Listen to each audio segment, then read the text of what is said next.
Everyone, नमस्कार सभी को। स्वागत है आपका आपके अपने channel me and my students में। तो बच्चों, अब आपके फाइनल एग्जाम अब एकदम निकट आ रहे हैं। तो हम आज करेंगे कक्षा 5 का एक मॉडल पेपर है। उस मॉडल पेपर को सॉल्व करेंगे और ये मॉडल पेपर आपके लिए, आपकी परीक्षा के लिए बहुत ही उपयोगी है। जिस तरह से इसमें प्रश्न दे रखे हैं उसी तरह ही आपके मेन बोर्ड में एग्जाम में क्वेश्चन पूछे जाएंगे। तो ये आपके लिए बहुत ही सहायक है। तो इसको जल्दी समझ लीजिए, अच्छी तरह समझ लीजिए। हम आज एक एक प्रश्न को सॉल्व करेंगे। तो चलो शुरू करते हैं। कक्षा 5 हिंदी मॉडल पेपर है और अगले वीडियो में हम नेक्स्ट मॉडल पेपर को सॉल्व करेंगे। तो जो आपका मेन एग्जाम होगा उसमें 80 नंबर का पेपर आएगा और समय होगा 2.5 घंटे का। तो शुरू करते हैं। अभी तक आपने मेरे चैनल को सब्सक्राइब नहीं किया है तो तुरंत ही सब्सक्राइब कर लीजिए, आपके लिए बहुत ही उपयोगी है। तो पहला, ये अलग अलग चैप्टर ये डिवाइड है। तो पहला है, इसमें पहला भाग है पढ़ना, पढ़कर समझना और लिखना, वो भी गद्य में। गद्य और पद्य हमारे 5वीं की हिंदी की किताब में 2 भाग हैं। गद्य यानी जो पाठ निबंध ये होते हैं वो गद्य में आते हैं, और पद्य यानी गीत, कविता, दोहे आदि ये पद्य में आते हैं। तो हम पहले गद्य का जो पार्ट है उसको सोल्व करेंगे। इसमें पार्टीशन दिया हुआ है, भाग दिए हुए हैं। तो पहला है पढ़ना, पढ़कर समझना, लिखना। तो इसमें 5 प्रश्न हैं, वो अ वाले आएंगे, वो भी एक एक नंबर के। माँ ने लड़के को रुपया कहाँ से निकाल कर दिया? डिब्बे से, बैंक से, बक्से से, गुल्लक से। तो इसमें बक्से से, माँ ने है वो बक्से से रुपया निकाल के दिया था, तो यहाँ पे ब होगा। महात्मा जी के लिए दोनों भाई क्या लाए? सोना, फल, भोजन, कपड़ा। महात्मा जी ने दोनों भाइयों से भोजन बनवा कर लाने के लिए कहा, भोजन लाए। सबसे श्रेष्ठ सिद्ध हुए प्रजापति, दानव, देवता कोई नहीं। तो प्रजापति के पास तो दानव और देवता गए थे, तो प्रजापति ने परीक्षा ली थी तो उनमें देवता सिद्ध हुए थे। दादाजी ने बच्चों को शाबाशी दी जब बच्चे नहा धोकर आ गए, खाना खाकर आ गए, जब बच्चे खेल कर आ गए, जब बच्चे हाथ पांव धोकर आ गए। तो इसमें द होगा। जो किराएदार के बच्चे थे वो उनके हाथ पैर गंदे थे, वो फिर उन दादाजी ने उन्हें टेढ़ी नजर से देखा तो वे बच्चे हाथ पांव धोकर आ गए, फिर उन्हें शाबाशी दी। 5वां है, सेठ ने उस लड़के से शोभन की बात पुनः पूछी पर वह टाल गया। उस दिन के बाद से ही बालक छिप गया, बालक भाग गया, बालक छिपकर पढ़ने लगा, बालक नौकरी छोड़कर चला गया। तो इसमें होगा बालक छिपकर पढ़ने लगा, क्योंकि बालक था वो अपना स्वप्न पूरा करना चाहता था और स्वप्न पूरे करने के लिए वो पढ़ना शुरू किया। अ वाले क्वेश्चन के बाद में ये है प्रश्न उत्तर, यानी इसमें प्रश्नों के उत्तर हमें लिखने हैं। तो छठा प्रश्न है, बालक अंतिम दिन मजदूरी करने पर विवश क्यों हुआ? क्योंकि बालक के जो पिताजी थे उन्होंने उस बालक की माँ और उसकी बहन को दूसरे शहर भेज दिया, दूसरे गांव भेज दिया था। पहले दिन तो बालक को उसकी माँ ने पैसे दिए थे, दूसरे दिन उसकी बहन ने पैसे दिए थे। अब अंतिम दिन यानी तीसरे दिन उसको पैसे देने वाला घर में कोई नहीं था, तो जो उससे मांग के वो अपने पिताजी को दे सके। तो उस दिन अंतिम दिन उसको मजदूरी करने पर ही विवश होना पड़ा, क्योंकि पिताजी ने एकदम सख्त रूप से कहा था कि कुछ कमा कर लाओगे तभी रात्रि का भोजन मिलेगा, अन्यथा नहीं मिलेगा। तब वह बालक अंतिम दिन मजदूरी करने पर विवश हो गया था। 7वां, मंत्री को अपनी सूझबूझ और चतुराई का क्या लाभ हुआ? तो मंत्री था, उसको अपनी सूझबूझ चतुराई का लाभ यह था, तो एक तो वह राजा ने उसे जब कैद में डाल दिया तो अपने सूझबूझ से जो उसने प्रश्नों के उत्तर दिए थे तो उससे राजा ने उसे एक तो आज़ाद कर दिया, और जो पड़ोसी राजा था उसने उसकी चतुराई देखकर अपनी कन्या का विवाह उस मंत्री के साथ में कर दिया और उसे अपना आधा राज्य भी दे दिया, और इस राजा ने भी बहुत ही धन संपदा दी। तो इस तरह से मंत्री को अपनी सूझबूझ चतुराई से लाभ हुआ कि वह एक तो राजा बन गया और एक राजा की बेटी के साथ उसका विवाह हो गया, और उसने जो स्वप्न देखा, जो उसने स्वप्न देखा था वो उसका पूरा हो गया। अगला प्रश्न 8 है, जैसलमेर को हवेलियों और झरोकों की नगरी भी कहते हैं, क्यों?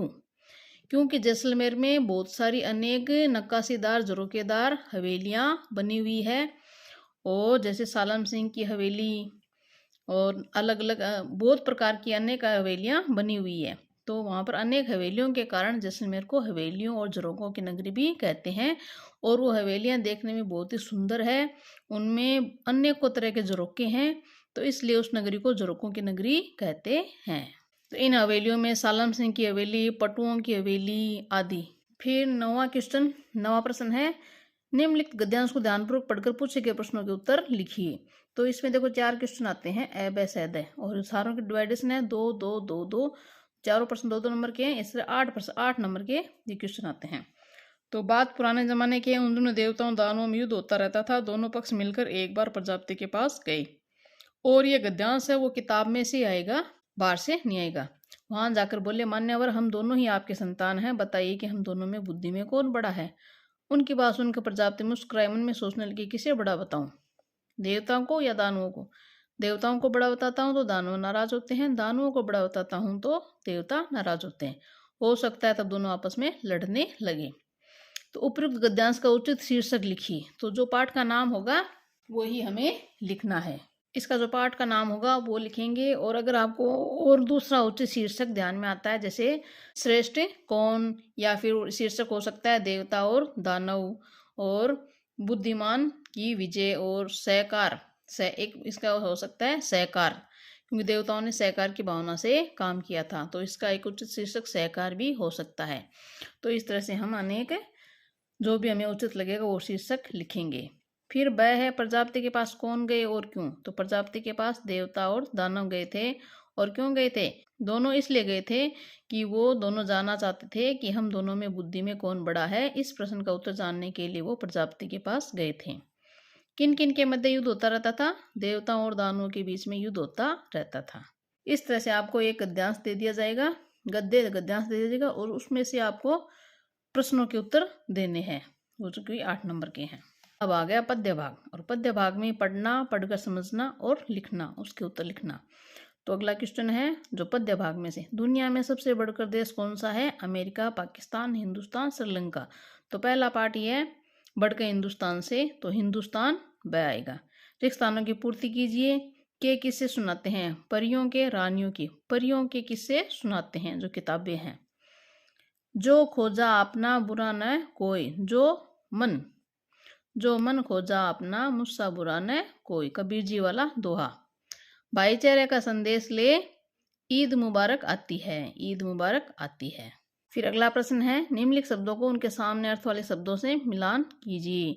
तो ये प्रश्न है जो हमारे पाठ के शुरुआत में जो शब्दार्थ होते हैं उनसे संबंधित है। तो प्रत्येक पाठ के आपको शब्दार्थ याद करने हैं, उनको अच्छी तरह देख के जाना और उनको मिलान करना। जैसे दुनिया, दुनिया का इसमें से होगा संसार, दुनिया का संसार से मिलेंगे। या फिर इस तरह से सामने लिख दो पुरखों, तो पुरखों का पूर्वजों, समर, समर का होगा युद्ध, जान, प्राण, कठिन, मुश्किल, सौगंध, कसम। तो इस तरह से इनके सामने लिखना है। हम भारत के भरत कविता से हमें क्या प्रेरणा मिलती है, तो ये 3 नंबर का क्वेश्चन है। तो हम भारत के भरत कविता से हमें ये प्रेरणा मिलती है कि हमें अपने देश की रक्षा के लिए हमेशा तत्पर रहना चाहिए, हमें अपने देश से प्रेम करना चाहिए, और हमें अपनी धरती से जो हमारी मातृभूमि है उससे प्रेम करना चाहिए, उसकी रक्षा के लिए हमेशा तत्पर रहना चाहिए, उसकी रक्षा करनी चाहिए, और अपने देश को आगे बढ़ाने के लिए निरंतर प्रगतिशील रहना चाहिए। अब अगला है व्यवहारिक व्याकरण। तो पीछे गद्य भाग के प्रश्न उत्तर आ गए, पद्य भाग के प्रश्न उत्तर आ गए, अब है व्यवहारिक व्याकरण।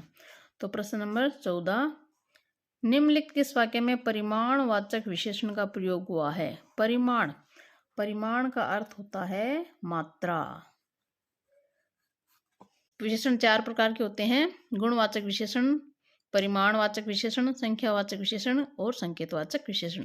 तो परिमाण का अर्थ होता है मात्रा। तो यह बहुत सुंदर दृश्य, यह गुणवाचक है। आप 30 दिन से कहाँ थे, तो ये संख्या हो गई, ये तो यहाँ पे संख्यावाचक है। इस बर्तन में थोड़ा दूध और डालो, यहाँ पे मात्रा आ गई। तो मात्रा, परिमाण का अर्थ होता है मात्रा, तो यहाँ पर स होगा। यह कुत्ता किस जाति का है, ये तो गुण आ गया। तो परिमाण, इस बर्तन में थोड़ा दूध और डालो, तो स होगा इसमें स। अगला प्रश्न है, निम्नलिखित मुहावरों का वाक्य में प्रयोग कीजिए। अंधेरे घर का उजाला होना, अपना उल्लू सीधा करना, पैरों तले जमीन खिसकना। तो ये मुहावरों से संबंधित प्रश्न पूछे जाएंगे जो कि 1-1 नंबर के हैं। तो इनका वाक्य में प्रयोग करना है। पहले तो इनके अर्थ देख लेते हैं। अंधेरे घर का उजाला होना यानी इकलौती संतान होना, वो बेटा हो या बेटी। तो इसका वाक्य में करेंगे कि जैसे रमेश अपने अंधेरे घर का उजाला है। अपना उल्लू सीधा करना यानी अपना कार्य निकलवा लेना, अपना काम बनवा लेना। तो इसमें वाक्य प्रयोग होगा कि आजकल के लोग हैं वो दूसरों का हित नहीं देखते हैं, सिर्फ अपना ही उल्लू सीधा करने में लगे रहते हैं। पैरों तले ज़मीन खिसकना यानी अपने होश गंवा बैठना, ऐसा कोई कार्य हो जाना या फिर ऐसे कोई समाचार सुनना जिससे होश गंवा बैठना यानी अपने होश ही गंवा बैठना और कोई शुद्ध बुद्ध न रहना। जैसे अपने बेटे के मौत के समाचार सुनकर मोहन के पैरों तले की ज़मीन खिसक गई। तो इस तरह से आपको अनेक मुहावरे याद करने हैं। इनमें मुहावरे फिक्स नहीं है, मुहावरे तो अनेक है। उन मुहावरों को आपको देखना होगा, पढ़ना होगा, याद करना होगा। अगला प्रश्न है, वी उपसर्ग लगाकर 3 शब्द बनाइए। तो उपसर्ग होते हैं वो पता ही है कि शब्द के पहले जुड़ते हैं और प्रत्यय होते हैं वो शब्द के बाद में जुड़ते हैं। तो वी उपसर्ग लगा के जैसे वी प्लस देश विदेश, वी प्लस वाद विवाद, वी प्लस नए विनय, इस तरह से वी उपसर्ग लगाकर हम शब्द बना सकते हैं। अभी व्याकरण से संबंधित अगला प्रश्न है कि निम्नलिखित शब्दों के वचन बदलिए। मछली, तो मछली का बहुवचन होगा मछलियाँ। तो इसमें मछलियाँ तो जाएगा, लेकिन बच्चों इसमें एक बात का हमेशा ध्यान रखना, जैसे मछली है, मछली का हम जब बहुवचन बनाएंगे तो ये जो एक वचन में बड़ी मात्रा होती है वो हमेशा ही छोटी मात्रा में बदल जाती है और यहाँ जुड़ जाता है। या फिर हमेशा ये याद रखिए कि यहाँ जहाँ आता है यहाँ के पास में बड़ी मात्रा नहीं होती है, छोटी मात्रा हो जाती है। जैसे रोटी का रोटियाँ, तो मात्रा छोटी हो जाएगी। रानी का रानियाँ, इसी तरह मछली का मछलियाँ, तो यहाँ लगते ही मात्रा छोटी हो जाएगी। बाग, बाग का बागू, पेड़ पेड़ों, इस तरह से वचन को बदलना है। फिर ब, एक प्रत्यय लगाकर 3 शब्द बताइए। तो पहले उपसर्ग आया था, उपसर्ग शब्द के पहले लगते हैं और प्रत्यय होते हैं वो बाद में लगते हैं। तो एक प्रत्यय है जैसे समाज प्लस इक, तो क्या बना सा, से का सा हो जाएगा, सामाजिक, सामाजिक। विज्ञान प्लस इक, तो क्या होगा वैज्ञानिक, वी है वो वे में बदल जाएगा वैज्ञानिक। और जैसे दिन प्लस इक, तो दैनिक। और मुख प्लस इक, तो मुंह का मोह हो जाएगा मौखिक। इस तरह से इक प्रत्यय जोड़कर हम अनेकों शब्द बना सकते हैं। फिर अगला भाग है सृजनात्मक अभिव्यक्ति एवं परिवेशीय सजगता। सृजनात्मक यानी रचनात्मक। अब अपने को रचनात्मक करना है अपनी कल्पना के आधार पर, रचनात्मक रचना बनानी है इसमें।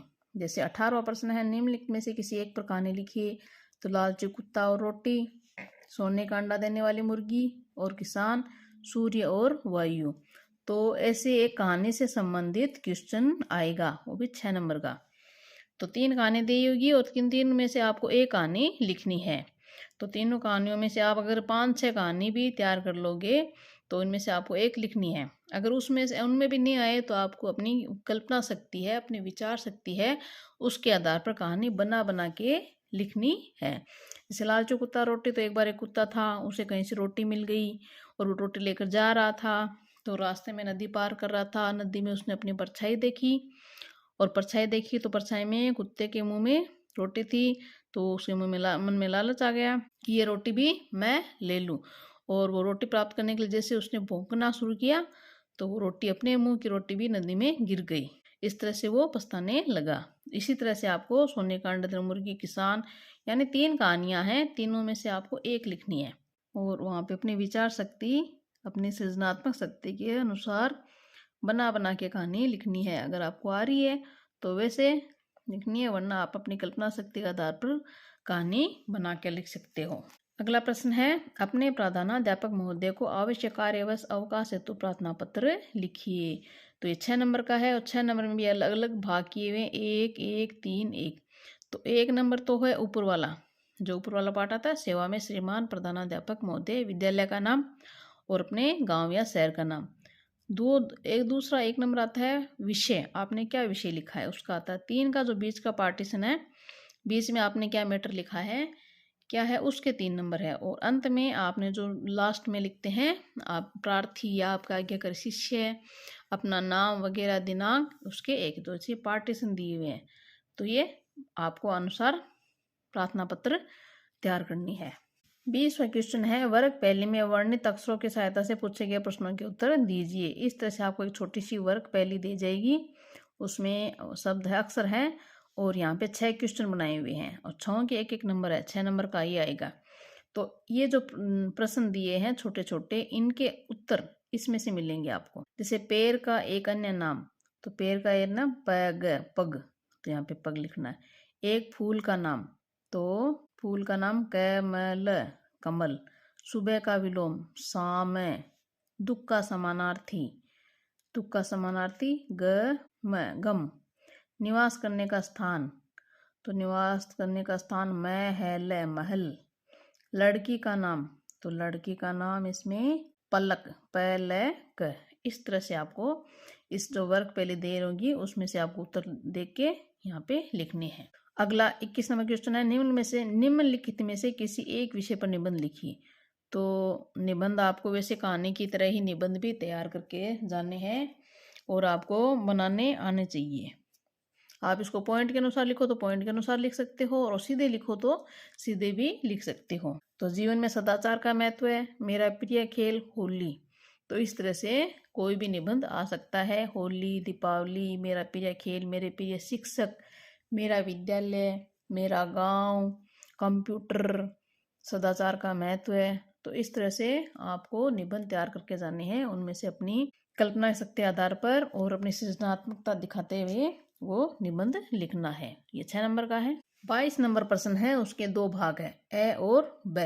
तो इसमें एक प्रश्न तो सड़क सुरक्षा संबंधी पूछा जाता है, और एक प्रश्न है वो परिवेशीय सजगता के आधार पर, कि आपने जो परिवेश चारों तरफ से आपकी जो सजगता है, आप अपने समाज में रह रहे हो, अपने वातावरण में रह रहे हो, उसके प्रति आप कितने सजग हैं, उसके प्रति आप कितने पॉजिटिव हैं। तो उसके आधार पर ये प्रश्न, इसमें से आप ये भी आपकी कल्पना के आधार पर है, अपना जो अपना ज्ञान है आपका उसके आधार पर। तो ये तो सड़क सुरक्षा से संबंधित है और ये परिवेशीय सजगता से। दोनों के 4-4 नंबर के क्वेश्चन, 8 नंबर का क्वेश्चन दोनों क्वेश्चन है। तो ट्रैफिक लाइट में कौन कौन से रंग होते हैं, उनमें उनसे क्या संकेत मिलते हैं। तो ट्रैफिक लाइट में 3 रंग होते हैं, लाल, हरा, पीला, या फिर लाल, पीला, हरा, 3 कलर होते हैं।